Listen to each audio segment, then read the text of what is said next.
Order, order. Good morning and welcome to this first public evidence session of the new Welsh Affairs Select Committee.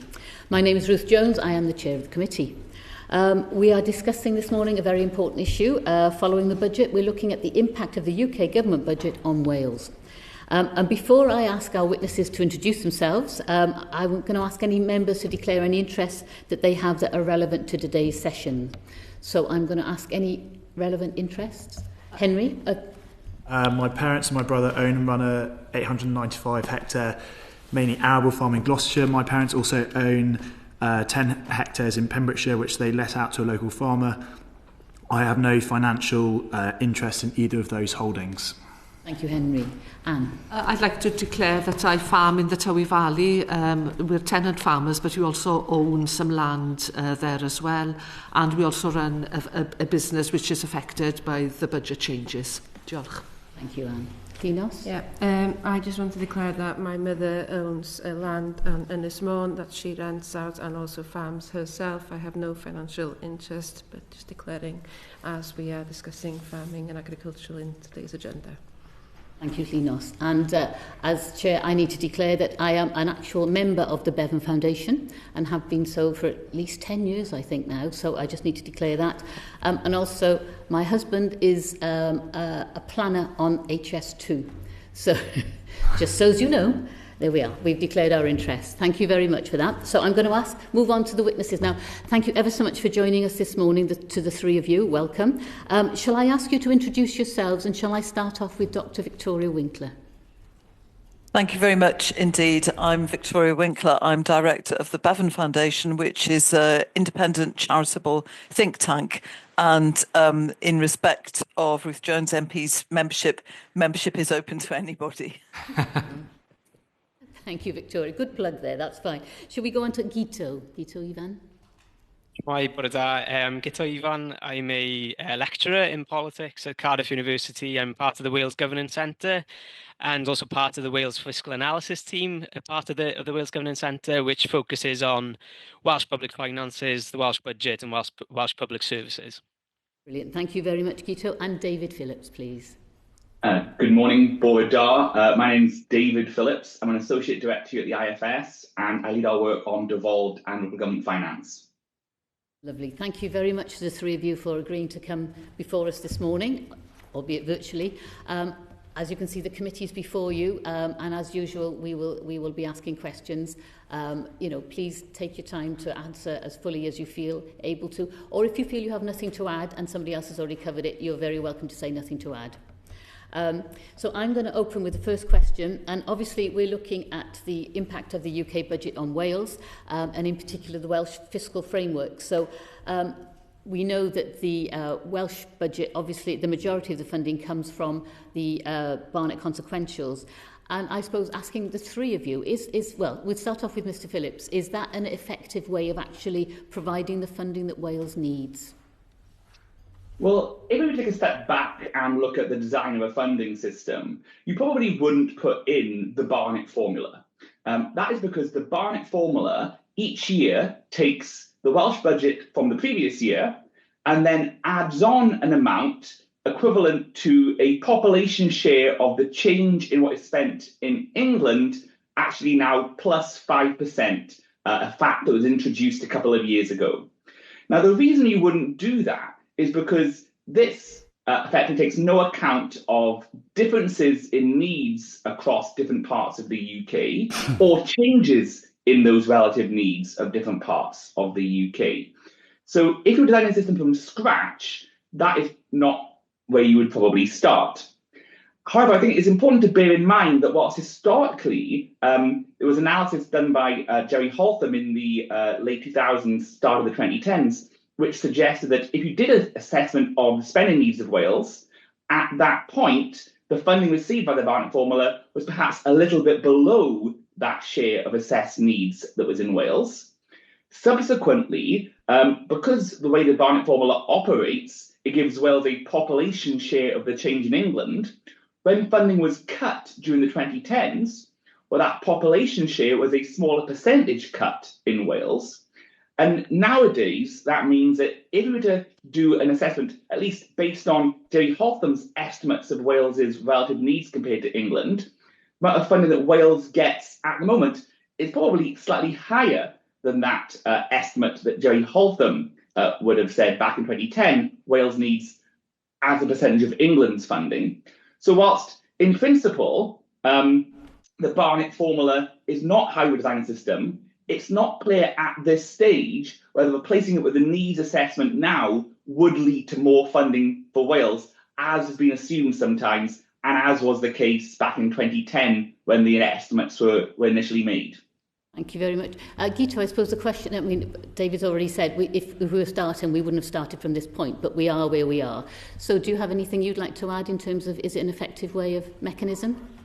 Yeah, just to reiterate what David said in terms of moving towards a needs-based system now might not yield more resources for the Welsh Government. Of course, we don't know. There hasn't been an updated assessment of relative need for a while. So some of that Hotham estimate was based on census data from 2001. So we fundamentally don't know what relative needs are. We also don't really know what estimated relative spend is. It's not quite an imprecise science of estimating what is spent in England on what is devolved to Wales. But I guess stepping back from that, I'd agree that the issue of underfunding is largely abated, more through an accident rather than by design. But there is sort of safeguards in there in the system to stop Wales's relative funding from falling down once again through the needs-based factor and a funding floor that was agreed in the Fiscal Framework Agreement. I guess one of the issues now, I think, with the way that Wales is funded is more towards budget management tools, the lack of powers for the Welsh Government to smooth its spending over years, to borrow, to plan for planned day-to-day spending, and to pay into the Wales Reserve. There are quite strict and stringent caps on how much the Welsh Government can pay into the Wales Reserve to carry forward to future years. So, and there's also limits on how much it can draw down from that Wales Reserve in any given year. So, for example, next year, in terms of day-to-day spending, the Welsh Government will be able to draw down £125 million for day-to-day spending. That equates to about 0.5% of day-to-day spending. So arguably, Wales's current sort of budget management tools is actually more restrictive than what's in place for ordinary UK government departments. And I think that makes it very difficult, really, to hold the Welsh Government properly to account, because it's operating within a very stringent, very strict budget management tools or rules for operating its budget. And that was quite disappointing from the budget. There wasn't anything updating those agreed limits on Wales's powers in that regard, despite there being a manifesto or an acknowledgement in the Labour manifesto that the fiscal framework was out of date. Thank you very much. Victoria, do you have anything briefly you wanted to add to that? Just briefly, I mean, I'd agree with David's comments about you wouldn't start from here, and also with Guto. And I think I'd just like to stress that how much Wales has changed since the time of the Barnett formula being put in place, and also since the assessment in 2010. Our population is much older, it is much poorer, much sicker. We know that. But we've also got new challenges coming up from climate change. We're highly susceptible, as we've seen in the last few days, to issues around cold tip safety and flooding, and a lack of resilience, which comes from Wales's geography. So I think if I was to put my cards on the table, I would say it's time for another look. Thank you, Victoria. I'm going to hand over to Claire Hughes now. Diolch. Thank you. Guto, this is a question for you. So the Welsh Government received an additional £1.5 billion of Barnett consequentials for day-to-day spending in the autumn budget. You state that this uplift has transformed what could have been an exceptionally tricky budget round for Wales. What options does this unlock for the Welsh Government? I think it's probably worth breaking down that £1.5 billion into what's coming down this year and then what's additional for next year. So for this financial year, 24-25, you've got an additional £744 million. And that itself means that this budget looks very different to what the Welsh Government originally set back in December last year. And you're thinking about when the Welsh Government set its final draft budget for that year, it had to look for a range of cuts across many areas of the Welsh budget, from arts and culture. You'd have heard about environmental protection, transport outside of Transport for Wales, higher education, further education, apprenticeships, rural investment schemes. So it was finding cuts from across the Welsh Government budget because it's what it saw as unfunded pressures on the NHS and Transport for Wales budget. So that's what the Welsh Government did originally. Of course, now, since that budget was set, in the matter of 6 months of the first financial year, we've seen about £1.2 billion of more funding coming for day-to-day spending this year. So that means that maybe the Welsh Government is now in a position of assessing how much it allocates to the NHS, which of course is always the biggest part of the Welsh budget, is always the biggest question of how much goes to the NHS. But of course, it can relook at maybe some of the cuts that it had to make in the original budget round for this year. That again goes back to this isn't a proper sensible way for a government to be budgeting, because it back when it was setting its original budget, it fundamentally didn't know how much it would have to spend by the end of the financial year. And then secondly, in terms of next year, there's an additional 700 million pounds of day-to-day spending on top of what will be spent this year. And as I said in our blog, that transforms what would have been a really difficult spending choices. You'd have had to make to properly fund to expected funding for the NHS in terms of additional funding. You'd have had to cut back on other areas. Now the Welsh Government is probably in a position to increase the size of the NHS budget and avoid having to make cuts to other areas of the budget. Perhaps just a point to make, the additional spending that was made at this budget is very front-loaded for the Welsh Government. So even though next year's funding settlement, it has been transformed, if you believe the medium-term spending plans, the indicative spending plans of the UK government, we return to quite tight spending plans after that, which imply perhaps some cuts to public services after 25-26. Thank you very much. Did you want to, Andrew, did you want to come in? Yes, thank you, Chair. Yes. Morning all, and great to have you with us. Just a couple of supplementaries linked into the framework. And I think you've already mentioned it, Victoria, but the needs-based factor in the Barnett formula, the 5%, is that still appropriate now, given, as you mentioned, the relative older, poorer, sicker population in Wales? And although we know we wouldn't start with the Barnett formula now if we were going to design a new framework, does that 5% need to be looked at, do we think? Would you like to answer? Sorry. Victoria, maybe, seeing you brought up that subject. I think I think the whole... So the 5% is the population, the population share, and then there's a factor added in to try to maintain some reflection of need. I think the difficulty is right fundamentally is that the formula doesn't track what's happening on the ground. So there can be quite dramatic changes within Wales, the closure of Port Talbot Steelworks or whatever else might happen, that's then not reflected in the spending allocation. I think that's the point I'm trying to make. It may or may not be that the 5% is the right figure. I think Dave wants to come in. Yes. Thank you. David. Yes, so if I can add there, so the 5% sort of increment that Wales currently gets on top of the Barnett formula population share is, if you like, a transitional arrangement. Underlying the sort of funding floor is the idea that funding shouldn't fall below 115% of the English level per capita. And that, I said, was based on Jerry Holtham's estimates, or the midpoint, effectively, Jerry Holtham's estimates back in 2010. The 5% transitional figure is because at the moment it's estimated that we're above that 115% level. When the government looked at it a few years ago, it was about 120%. And therefore it said, well, actually, until you get down to that 115%, we'll give you a 5% increment to sort of slow down the rate at which you sort of would tend down to that. We then change it to 115% so that you don't fall below it.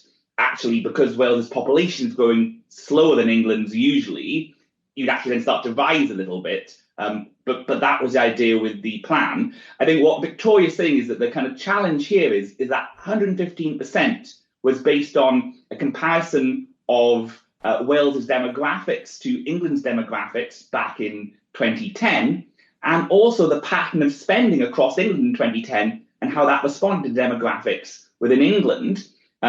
Given the changes in the population we've seen over the last 15 years, given how spending has changed and more is focused on health and less on many other public services, for example, both the characteristics of Wales might have changed compared to England, and the patterns of spending and how that responds to those characteristics may have changed too.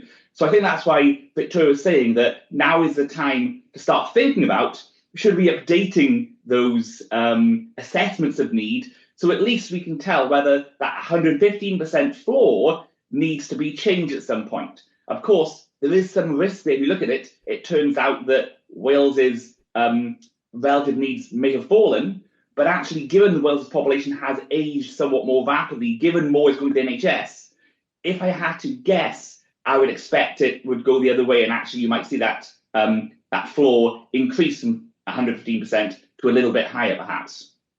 Thank you, David. I'm going to bring in Llynos Medi. Diolch. Bore da. I'm just going back to when Claire's question to Guto, and you mentioned the pressures on NHS, and I think there's one word that's quite concerning to me, is that it's transformed Welsh Government's ability to put in their budget. I think, just for my clarity, it's transformed their ability to add up the sums, but around service delivery, do you think that there's enough money in the system, especially when we know the pressures are on local government, social care, the preventative services? Will it actually transform services, or will it just balance the budget, and actually the service pressures will still be there, and that will then obviously have an impact on the NHS and all the acute care? Would you like to ask? Guto, sorry, yeah. Yes, I think it's I use the word transform it in the way that it's fundamentally changed the position that the Welsh Government is in terms of funding. It can offer a sizable increase in the size of the NHS budget for next year. In line or greater than the historical averages of about 3.6% real terms increase in terms of NHS spending. You perhaps argue whether that fully meets the demand and cost pressures in the NHS, considering the waiting lists and considering the post-pandemic pressures.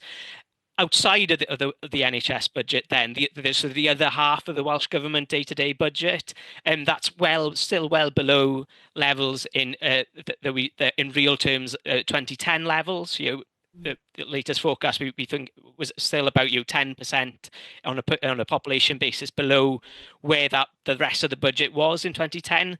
So it's still really tight budget. There are large, as you mentioned, large public services pressures, cost and demand pressures on other services. It will allow the Welsh Government to increase spending on those areas. It will allow an increase in the size, for example, in the size of the local government settlement, which will allow more funding for social care, etc., and schools.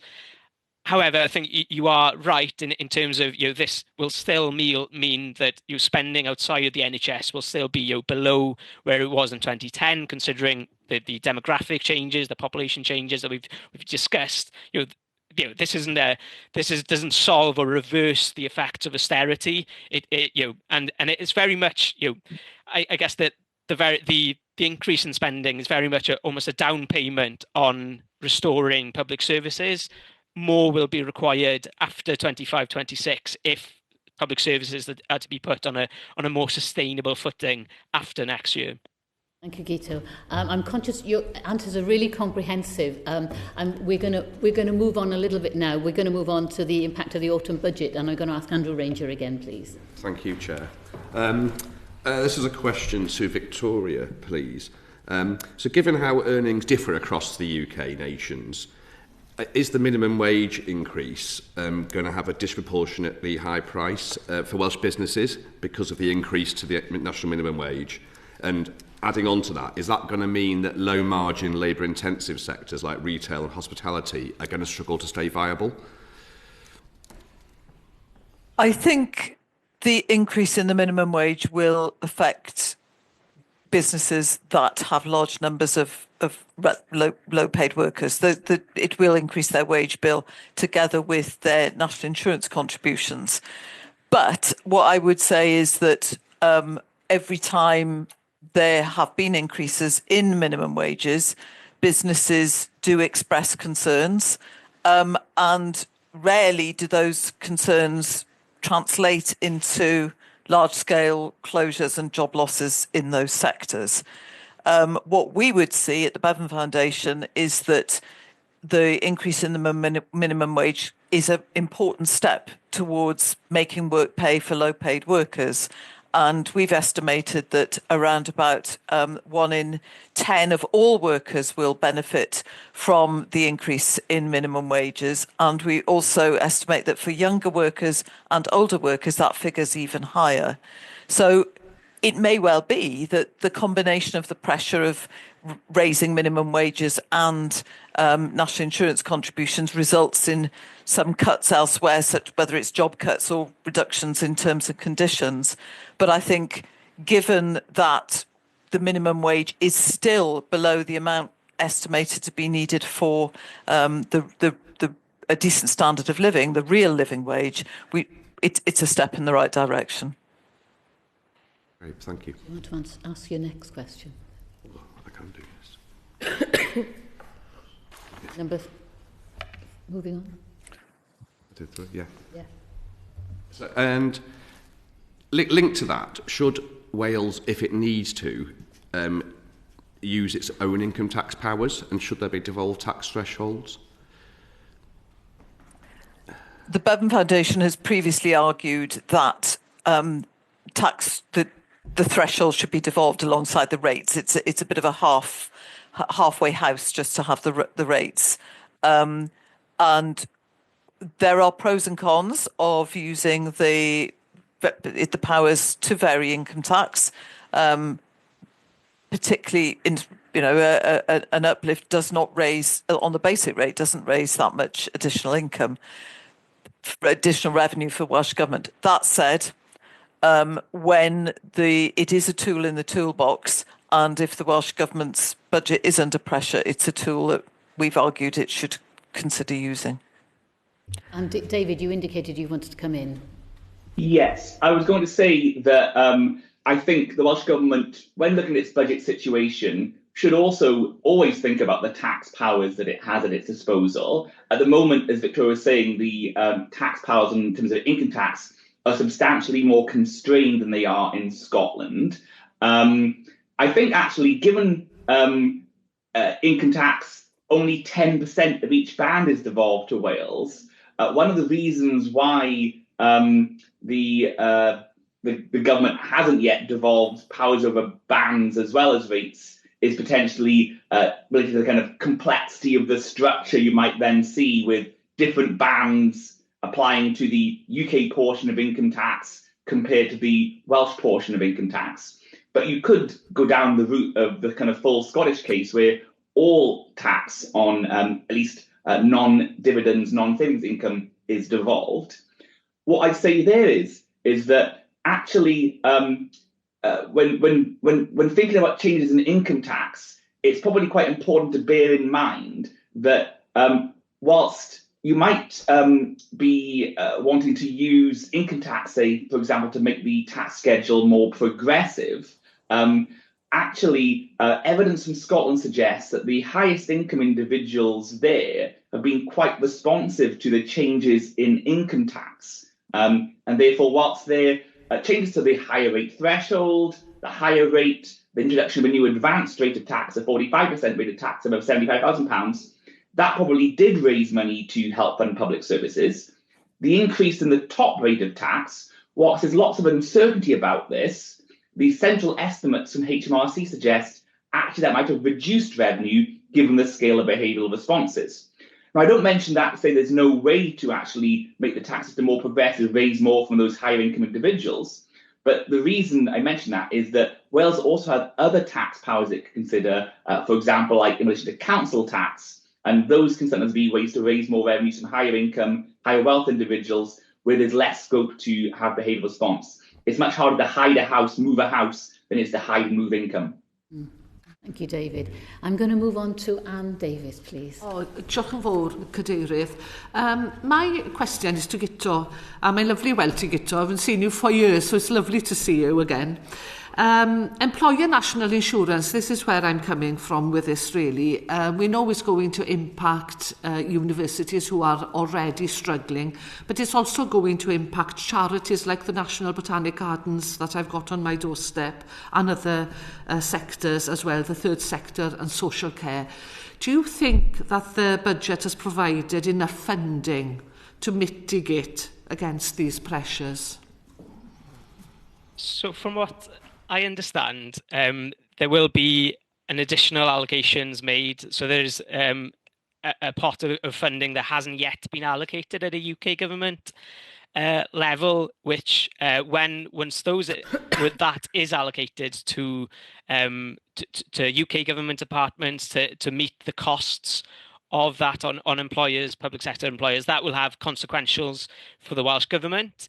Whether that fully reflects the actual levels of increased employer contributions that public sector employers in Wales will have to face is probably, there might be some shortfall if it's based on the Barnett formula, a population-based share rather than a full share, because the public sector is proportionally a bit larger in Wales relative to population.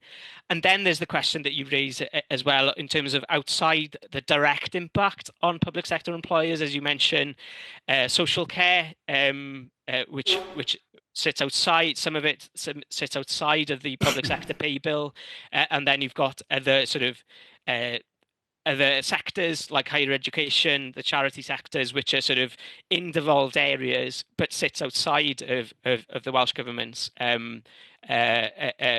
public sector pay bill, and that might mean that the Welsh, that might mean that additional funding, any additional funding on top of the consequences that we've already discussed, might not cover the full costs in other sectors, which I guess it might be something that the Welsh government might use the other part of its consequentials to cover if it wanted to address, for instance, to address the crisis in higher education funding, using some of the consequentials from other parts of the budget to meet some of those costs.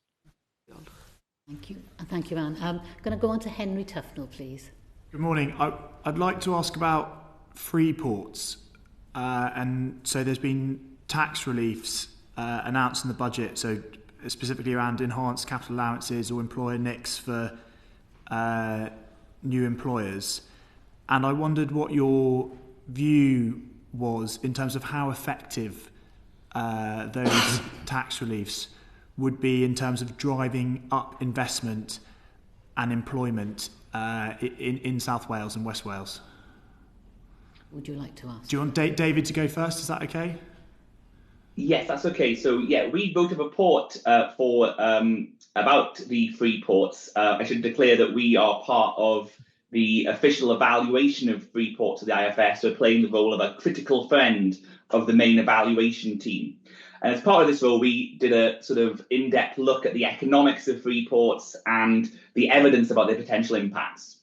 And what that analysis showed is that evidence suggests that tax incentives, reductions in tax on, for example, employers, reductions on the cost of investment, reductions on stamp duty, land tax, or I guess in Wales, land transactions tax, all of those things we would expect to boost activity and investment and employment in the free port areas. And that will be also perhaps further enhanced by the sort of range of, complementary support being provided alongside it. So seed funding, land remediation, support for marketing and promotion, and so on and so forth. So we would expect there to be an impact in those areas. However, the evidence also suggested that substantial amount of impacts of special economic zones, which effectively are what free ports are, is displaced from elsewhere, often quite close by, if it's kind of support services and offices and retailers that are being attracted to some of these areas, but potentially from further away in the country, if it is the more industrial type activities. And in general, these sorts of time-limited, location-specific subsidies for particular areas would be inefficient compared to just doing a smaller tax cut across the board.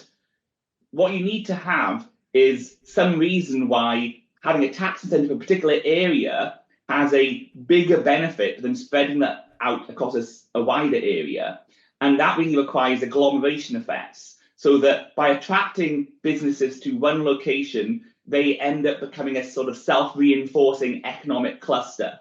So I mention that because I think what will be key for the success of the free ports is making sure that these are sustainable clusters that can survive beyond the end of the tax incentives. So that means really attracting a sort of set of complementary businesses that can sustain into the long term.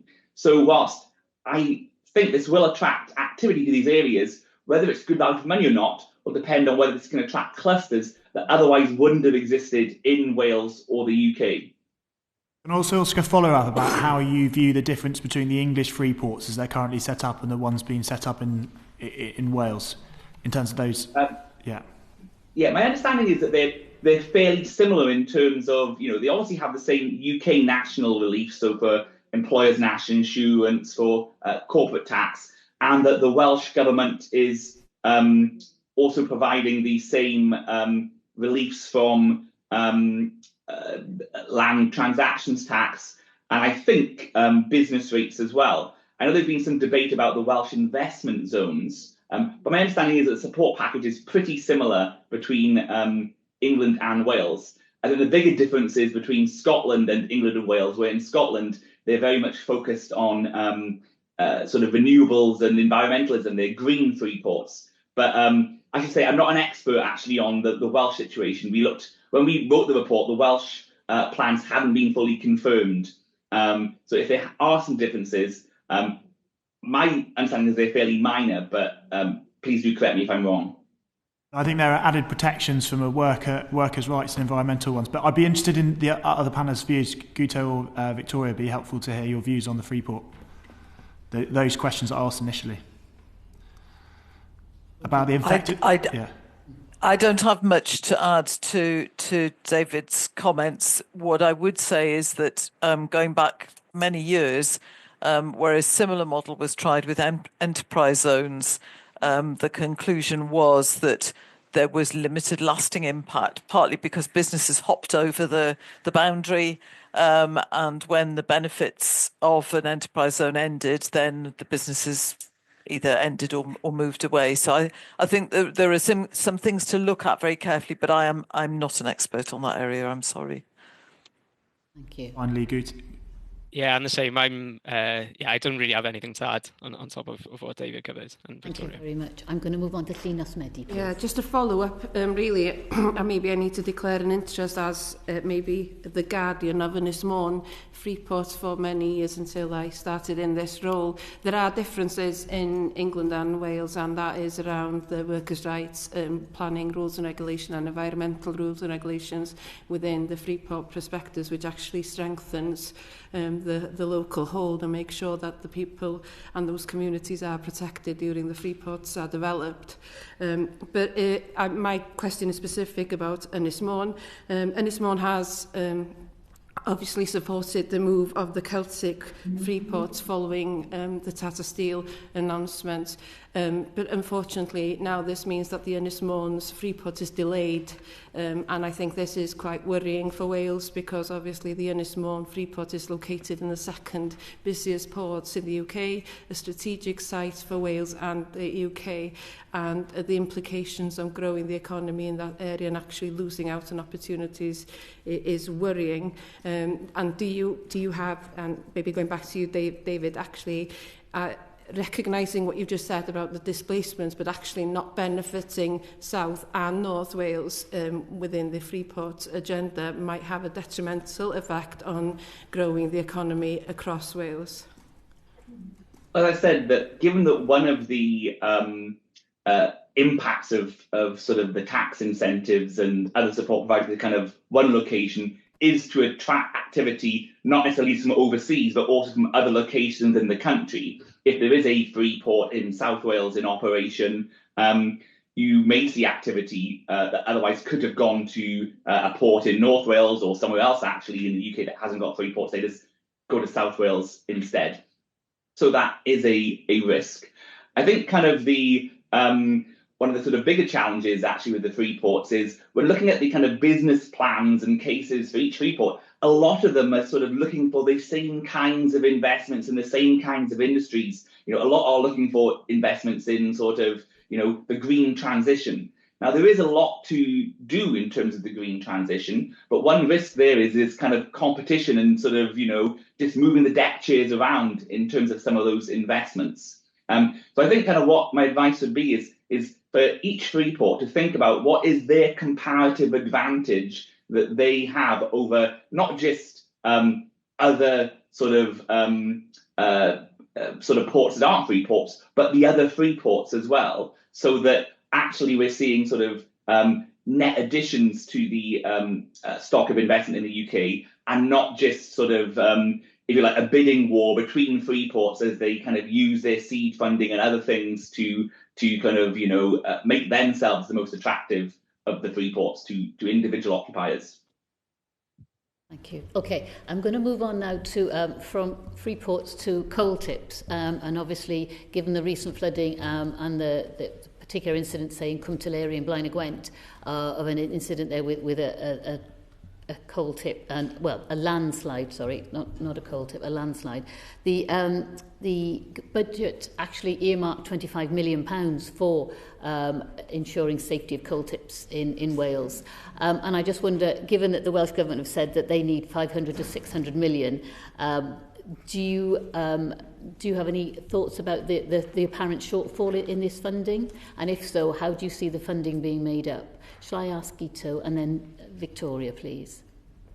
I don't have too much expertise in this, but yeah, I think it's a welcome commitment, and it's a one-year commitment, and it's welcome that they've accepted the principle that this should be at least partially funded by Westminster. It's an issue that sort of predated devolution, so arguably, you know, we discussed before in terms of the Barnett formula doesn't deal very well with asymmetric costs. You know, there aren't, you know, this is an issue that affects Wales much more than elsewhere in the UK, which means that a population-based share of any funding won't cut it. So I think it's welcome that, you know, this additional funding has been made available and the principle has been accepted.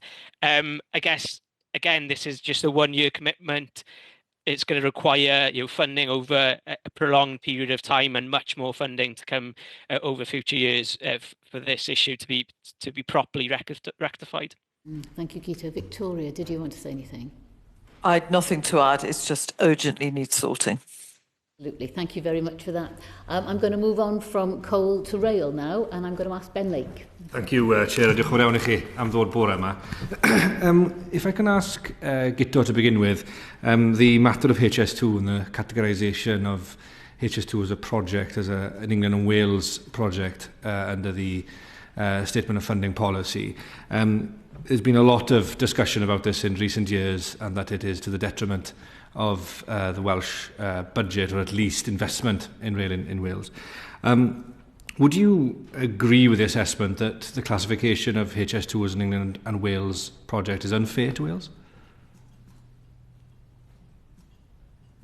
I would agree with that assumption. I think it's complicated by the fact that rail infrastructure wasn't evolved to Wales like it was in Scotland. So I think there's the combination of the fact that it isn't a devolved area. It's the combination of the fact that this has been classed as an England and Wales project, on top of the fact that Wales receives historically low levels of investments from the UK government in what is a reserved area. So, it would be, less unfair, if you like, if we were receiving vast amount of investment from the UK government in rail infrastructure. That hasn't been the case. So the percentages of rail enhancement spending that Wales receives has been historically low, is far below a population share. So the combination of those two facts, the fact that we aren't getting a consequentials from HS2 funding, and the fact that we aren't receiving a population, an equivalent share or a proportional fair share of the rail enhancement spending. I think the combination of those two facts does mean that rail infrastructure Wales is underfunded. It's very difficult to know how the degree to which Wales is losing out has lost out already from HS2 being designated an England and Wales project. But of course, the Welsh Government is using its own funding to fund investments in an area which is reserved. So that, I think, strengthens the case for this to be changed fundamentally.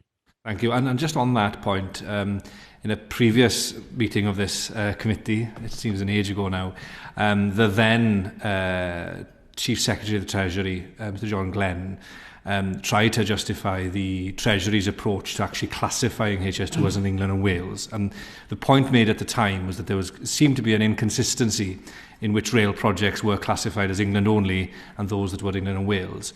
As far as you're aware, has there been a sort of a clear-cut explanation as to why HS2 is deemed England and Wales, but other major rail projects have been classified as just England only? I guess it comes down to whether, I think that the definition that they use is whether it's a national project or a local project. So some projects like, I think Crossrail is the example that's often used, which was classed as an England project and did lead to consequentials, that being a local project. But it's a very fine line, I guess, between what is a national and a local project. This is a political decision, and it could be changed by the Treasury, which holds all the powers when it comes to declaring what is and isn't devolved. Great, diolch yn fawr iawn, Mr Ifan. Mr Phillips. Yes, so I would agree with much of what Guto says, but I think the question of whether Wales gets a unfairly low share of rail funding is one that I think needs a little bit of interrogation sometimes. I think that depends on what your definition of a fair share of funding for rail is.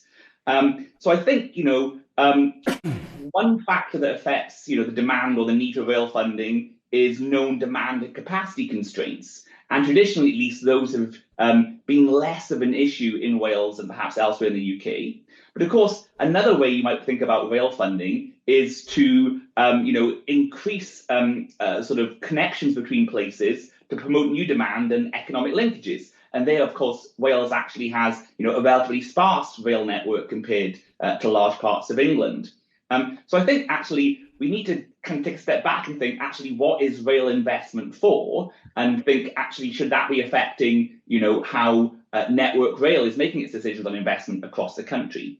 And the reason I mention that is I think we need to avoid the temptation of calling for needs-based funding or population-based funding, depending on which benefits Wales most in that particular instance. Funding allocations is something like a zero-sum game, but it is a repeated game. And there are risks to taking a sort of overly mercenary approach by saying, well, this should be needs-based. We need a higher share of coal tip funding, but this should be population-based because we lose out from needs-based funding. I think we need to have a consistent approach and maybe as part of that, assess actually what is rail investment for? Is it for increasing connections or is it for just responding to the demand that's already there? And perhaps also it could be the case that if you want to encourage more people away from private car use, for example, you'd want to encourage that, in which case I'd throw the question back at you. In terms of Wales's network percentage, for example, compared to the total amount of mileage in the rail in England, how does Wales fare in terms of its investment from Network Rail in terms of improvements, network improvements? I'd be very interested to know if we fare well in that regard and against that metric. Yeah, I haven't got those figures to hand. The point I was making is that I think that whether or not Wales is underfunded for rail depends on what one thinks the objective is. Is it to kind of like meet the known demand and capacity constraints, or is it to be a bit more proactive, if you like, as you say, to kind of try to reduce car use or try to create sort of greater economic connections between areas that don't currently exist? Oh, that's a fair point well made. And then just in the final point then, in terms of some of the investment that the Welsh Government is having to make, for example, in the South Wales Metro and some of the transport infrastructure improvements there, could it be the case that perhaps an argument could be made, given that much of that is actually a reserved function, that the funding to cover the South Wales Metro should be covered by the UK Treasury? Is that something that might be a way forward for us in terms of this discussion? I think that where I would start from is probably a more principles-based case and argue that actually the decision made in the late 2000s not to devolve rail to Wales, which I think was probably taken in the context that they wanted to kind of wrap that up into a bigger sort of discussion about the overall Barnett formula at that stage and replacement with the overall assessment with the needless funding. Perhaps, if I was the Welsh Government, I would kind of go back to that decision and say, well, look, actually, this was the wrong decision. We think we should be looking at this, not just on a kind of case-by-case basis, because I think what the Treasury could say is that if we fund projects that you've decided to fund, then actually that opens up, if you like, a risk to us, because it encourages you to kind of fund, more and more projects here and come to us and ask for funding for them. Whereas if you go with a sort of like principles-based approach where actually, look, we should do a new needs assessment for rail funding based on a set of criteria, including, for example, reducing car use and improving economic connections, and then devolve rail funding on that basis to Wales. I think the Treasury would be more open to that, although not necessarily particularly open, than it would be about funding projects on a particular case-by-case basis, given the risk that potentially comes back for additional cases coming down the line as sort of almost an open checkbook. Oh, thank you very much, Mr. Phillips. Dr. Winckler, do you have anything to add on this point? Thank you. Diolch yn fawr iawn. Thank you, Ben. Moving on to Steve Witherden, please. Thank you, Chair. A question on rail infrastructure in Wales. Rwabon Station in my constituency, and the Chester-Wrexham-Rwabon line is the oldest rail line in Wales. But it's terrible that Rwabon Station appears unique in that the northbound platform is totally isolated. There's no connection with the village, there's no lift, there's no ramp to get across. If you are a wheelchair user or even have a pram, the baby, your options are to get off at Wrexham or to stay on till Chirk. It's not an acceptable state of affairs. And you mentioned a moment ago, David, about needs-based funding and population-based funding. I would argue that surely rail infrastructure that is in possible potential breach of the Equality Act 2010 has to take priority, but I'd be very interested to hear your thoughts. So, actually, I'm not an expert on the Equality Act and its provisions in this area, but I would say that, yes, if there are stations or facilities that are not meeting the requirements under legislation, that clearly is an area where it should be a priority for inclusion in any investment plan. Guto, did you want to come in on that one? Quite specific, isn't it? So, thank you. Do you want to move on to agriculture now, Steve? Thank you, Chair. And this is a question for David. There's been a wide range of figures on the number of farms that will be affected by the inheritance tax changes to agriculture relief. And with Farmers Weekly recently reporting that there was no impact assessment done, is it clear how many farms will be affected by these changes? So, yes, we're aware, obviously, that there are kind of different figures floating around. So colleagues in my IFS just yesterday, on Monday, put out a analysis of the inheritance tax changes for farms. And HMRC have looked at the tax data on the number of claims for reliefs at the moment.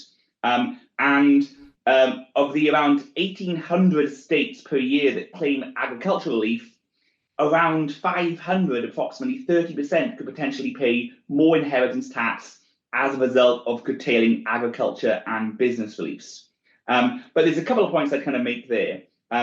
Firstly, these figures don't account for any behaviour changes that happens as a result of the budget policy measures. So, for example, if farmers pass on some of the assets more than 7 years prior to death, if there's actually a fall in land prices because agricultural land is now no longer so valuable as an investment in which to avoid inheritance tax, you might see those numbers somewhat lower. Of course, if that is a threshold that's frozen for many, many years and inflation pushes up the cost of land and the property and assets to sit on it, you can see that number increase over time.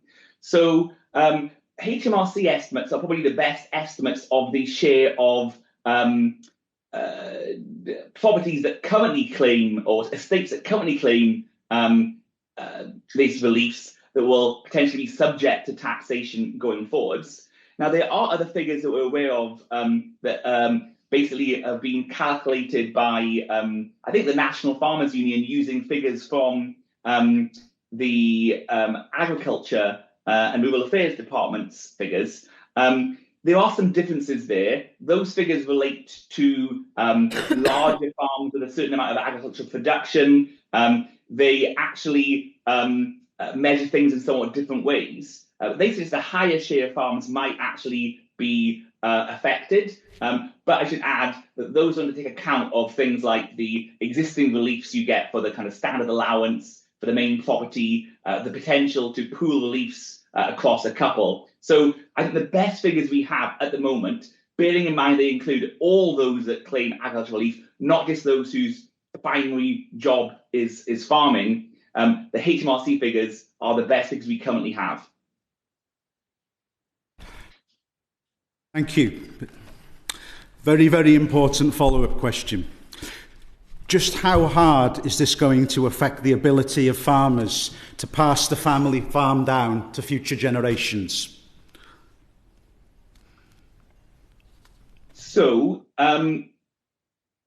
we would expect some of those farms that do come into inheritance tax as a result of this. In some cases, farmers inheriting the land and the assets from their parents usually may not have the liquidity to pay inheritance tax. Now, I'd add there that there are some things to bear in mind. Firstly, the relief is quite substantially higher than the reliefs available to people that own shares or even just a family home. Secondly, it can be spread across 10 years. Whilst you can debate whether we should have an inheritance tax or not, our view is that if you do have an inheritance tax, taxing different assets in an equivalent basis is both more equitable and more economically efficient because it doesn't distort how people hold their investments, how people hold their assets. But bearing that in mind, we recognise that actually there will be people impacted by this and that there could be some farmers that otherwise would have inherited the farm and kept it in the family. Some of those may now feel either they have to sell or it is more beneficial to them to sell. So they will be affected. I guess our contention is that as part of broader efforts to kind of reform the tax to make it more equitable across people, that is just one of the impacts that will be there. Colleagues have also suggested some ways in which these impacts can be mitigated, for example, by making it easier for couples to pool their allowances, because actually the process is actually quite complicated for the proposed agriculture and business reliefs, and also potentially to give, if you like, a bit more time for those who are currently approaching, very old ages to take advantage of the ability to pass on some tax-free, because the 7-year gift rule, of course, if you're kind of in your 70s or 80s, that might not benefit you. So there could be some inequities between people, that haven't got time to plan now. I'm going to bring in David Chadwick. Thank you, Chair. And the question for David, and thank you for joining us. Many farmers have told me that they are simply devastated by the proposed changes to APR, and what they find most devastating is the impact on future generations. They're simply devastated by the fact that their sons and daughters are going to find it harder to run a farm after them. We know that agriculture is a critical part of the rural economy. There are plenty of jobs sustained in the agricultural supply chain, and that's vital for propping up the local economy, but also for helping to tackle other issues in rural areas, such as depopulation.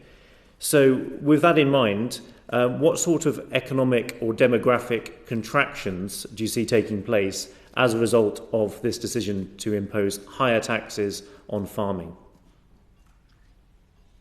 So we've not looked at the potential, if you like, behavioural impacts of this in great detail. As I said, we would expect there to be some behavioural impacts. Some of this would be sort of, if you like, taking account of the tax avoidance strategies that still potentially exist. We would expect there to be a fall in the value of land. To some extent, actually, the fall in the value of land as it becomes less attractive as a way for people to park their money and avoid inheritance tax, that fall in land value might actually make it easier for some farmers that actually want to farm to expand their provision and actually buy up more land, because it'll be cheaper to do that because it's no longer being used to effectively avoid inheritance tax to the same extent as now. But as I said, there could be impacts where some families have to sell up their farms or feel it's more beneficial to sell up their farms now than otherwise would have been the case. That might then lead to a change in the use of that land, or it might lead to it being bought up by a larger sort of perhaps, operation that takes control of, more farms in an area, or actually maybe more small farms that kind of are below this threshold. What I would say, though, is that, again, taking a step back, inheritance tax is quite a blunt tool for promoting what we want from agriculture. If we want, to be supporting food production or supporting environmental protection, supporting biodiversity, supporting traditional practices, traditional breeds, or so on, there are more direct routes to do that than through an inheritance tax relief, which can also benefit people that have no connection to agriculture whatsoever. So what I would suggest is that if we are concerned about the issues that could be by these changes for some farmers, actually use the tools through the agricultural policies that we've got post-Brexit to target more directly those things that we think farmers do that are beneficial for society, whether that's food security or whether that's being custodians of our natural environment. Thank you. I'm very conscious of time, and I've got other members who do want to come in with supplementary questions. So I'm going to ask the three witnesses, are you okay to stay on until 11:05? Is that okay? Thank you very much for your patience. I'm going to go on to Llinos Medi now, please. Thank you. Just quickly on a few of those comments that you made there. The HMRC details that you used, I'm not sure if that's a Wales data or if it's an UK-wide data. So I think the difference between agriculture in Wales and in the rest of the UK needs to be taken into consideration, especially here as the Welsh Affairs Committee. You also mentioned the couples, and I'm just going to ask the question, do you think there's some discrimination here, especially when you have young widows that actually are going to be affected negatively by this? And you've just mentioned there that the price of land could become cheaper, which would make it more affordable for farmers. I'm not sure how you could make it more affordable when their actual business plan will be affected by the inheritance tax, so their ability to invest also diminishes with this as well. So just to make sure that you clarify those details there. Thank you. Yes, so the figures I mentioned are HMRC figures for the UK as a whole. In Wales, actually, I would expect HMRC, well, not HMRC, but DEFRA break down their figures of estimated values of properties by type of farm. And for example, upland pastoral farms have lower than average values. And I'd imagine that there's a relatively higher share of upland, pastoral farms in Wales compared to, say, for example, the crop growing farms you get in, say, East Anglia or flatter parts of England. So I would expect, although I don't know this for certain, that the average value of a farm in Wales is lower than the average value of a farm in England, at least given those figures on the average value by type of farm produced by DEFRA. as I said, I think that there is a case to kind of consider the sort of transitional arrangements around the introduction of, or I should say the removal or restriction of this relief. And I would say that allowing the automatic sort of pooling of couples' allowances, potentially including those where one partner has already died, would make sense compared to the slightly convoluted way in which they would need to be done under the legislation as is currently planned. And then last on this point about the extent to which it affects people's ability to buy new land, I think that will depend on many circumstances. For a highly leveraged farmer who's got lots of borrowing against their current asset values, yes, you're right that this, to the extent this reduces the current value of their land, that makes them even more highly leveraged, might make it harder to buy new land. But for those that are less leveraged, I would expect that the reduction in price of land would be the thing that outweighs that. But it will, as you say, depend very much on people's individual circumstances. Thank you, David. I'm going to bring Claire Hughes in very briefly. Really quickly, just for a point of clarification, David. So on that figure that you quoted, the estimate of 500 farms affected based on HMRC figures, that was for all of the UK, not just for Wales? Yes, that's for all of the UK annual. That's of the 1,800 estates per year claiming agricultural relief, including those which claim business relief as well. Around 500 could potentially pay more inheritance tax as a result of curtailing agricultural and business reliefs across the UK. And thank you for clarifying that, Claire. Henry Tufnell. I just wanted to ask about your views on the impact of Welsh language and culture as an effect of this policy, given that there's a disproportionate number of Welsh speakers working in the agricultural sector. I think Farming Connect came up with 43% compared with a 19%, I think, in the general population. I wanted to ask your views about whether there'd been a sort of impact assessment or you'd done a piece of work about what the impacts of IHT would be on the Welsh language and culture. We've not had a look at that particular issue. Thank you. Guto might want to answer that question. Yeah, maybe just to reiterate what David said in terms of those 500 farms, we don't know how many of those are each year affected that could be affected by this change. We don't know the proportion of those that are in Wales. My guess that it would be less than Wales's share of agriculture as a share because of lower land values, because of lower property prices, and the different type of farms that we have in Wales compared to the UK average. I do think that, if you were starting from scratch, this would, and if you were looking at a measure to support Welsh farming, you would not choose inheritance tax relief. It's not the most efficient, effective and targeted way of supporting farmers. Far more financially important for Welsh agriculture will be what happens to farm payments after next year, trade deals with the rest of the world, and the other sort of problems that exist with what is arguably a broken economic model for agriculture at the moment. So there are other far more greater important factors, I think, to consider rather than these tax changes, which will affect, I think, a relatively small share of Welsh farms. Thank you, Guto. And final question goes to Anne Davis, please. Thank you. Just before I ask Guto my question, which actually follows up from what you've just said, I don't think land values are going to go down because land is infinite. We don't create land. And although there may be a slight dip in the short term, I really don't think that land prices are going to be affected by this tax change. But moving on from that, it's about the Barnett formula, really. The Barnett formula calculates relative need based on population with a blanket 5% needs-based factor in Wales. And will it provide the appropriate level of funding to ensure a fair settlement for farmers? Because according to the FUW, this means a reduction of £148 million per annum, which is astronomical. And that equates to a 40% decrease, a 40% reduction in the size of the pot that's going to be shared out between the farmers. So I just want to have your views, Guto, on that. Yeah, so it goes back to the point that fundamentally, Barnett formula doesn't take into account of different initial levels of spending, and that a population-based share doesn't take into account the higher levels of initial spending. What I would say on that point is the fact that the Barnett formula works on the annual change from year to year rather than the total amount. So we wouldn't see an immediate fall in the size of that pot of funding that got transferred to the Welsh Government for agriculture. It would happen over year after year after year, and you'd see gradual convergence down to English levels of spending per person.